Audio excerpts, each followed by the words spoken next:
রক্তের সম্পর্ক কবে কাগজে হেরে যায় জানেন? সেদিনই যেদিন রক্তের উষ্ণতার চেয়ে একটি কাগজের শীতলতার স্পর্শ বেশি বিশ্বাসযোগ্য মনে হয়। যেদিন এক ভাই ভাইয়ের চোখে নয় তাকায় দলিলের নির্জীব অক্ষরের দিকে, মুখের কথার দাম কমে যায়, স্ট্যাম্প পেপারের দাম বাড়ে। সেদিনই সম্পর্কের পবিত্র দেয়ালে প্রথম চির ধরে।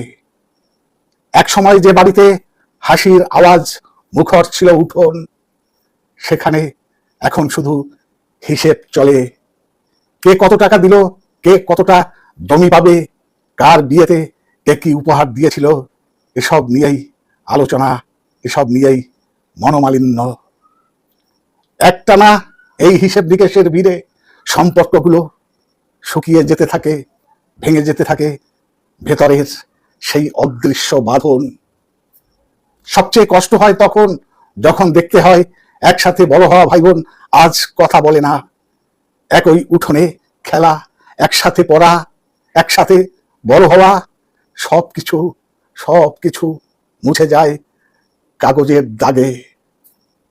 যে দাদা, যিনি একসময় বোনের জন্য ছায়া ছিলেন, আজ তাকান না, আজ তাকান না পর্যন্ত বোনের ঘরের দিকে।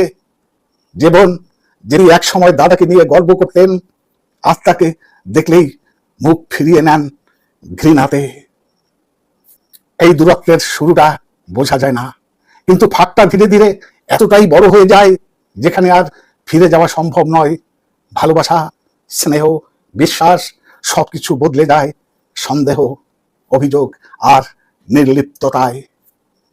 আর এই ভাঙন চূড়ান্ত রূপ পায় তখন যখন মা বাবা আর থাকেন না। যখন মা বাবা আর থাকেন না, তারাই ছিলেন সেই অদৃশ্য বন্ধন যার জন্য সবাই একটু হলেও একসাথে থাকতো। তারা চলে গেলে কেউ কাউকে আর ধরে রাখার চেষ্টা করে না। তখন সম্পর্কের জায়গায় জায়গায় ন্যায় স্বার্থ, মিথ্যে অর্থ, নিজেরটা বুঝে নেওয়ার তাড়নায় হারিয়ে যায় সমস্ত সমস্ত মায়া। সবচেয়ে নিঃসঙ্গ হয়ে পড়েন সেই মা, যিনি এক সময় বলতেন, যার কষ্ট বেশি আমি তার কাছে আগে ছুটে যাই। আজ তিনি চুপ করে একটা ঘরের কোনায় বসে থাকেন, কারণ তার ভাগে ঘর পড়েনি। তার তিল তিল করে গোছানো সংসারে যেন পড়ে গিয়েছে এক অদৃশ্য সরল রেখা। এই ভাগাভাগির খেলায় কেউ পায় ঘর, কেউ জমি, আর কেউ পায় তেজ্য এই শব্দটা। হয়তো সে এক দাদা, হয়তো সে এক বোন, যে কোনো ভুল করেনি। সবার অলক্ষ্যে কেউ বলে বসে, সম্পত্তিতে ওর আবার কি দরকার। এই কথাটা যেন তার অধিকারের দাবিটাকেই মুছে দেয়, একটাও শব্দ না বলে নিঃশব্দে। সবকিছু পাওয়ার পরেও জীবনের একটা সময় এসে প্রশ্নটা ঘুরে ফিরে আসে, তারা কি সত্যি সব পেল, নাকি সবকিছু পেয়েও একেবারে খালি হয়ে গেল। জমি বাড়লেই বাড়ি হয় ঠিকই, কিন্তু পরিবার না থাকলে সেটাকে ঘর বলা যায় না।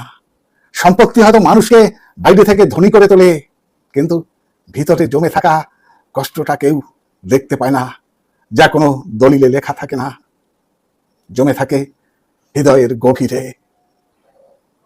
আজ এই পর্যন্ত, আবার দেখা হবে পরবর্তী কোনো এপিসোডে।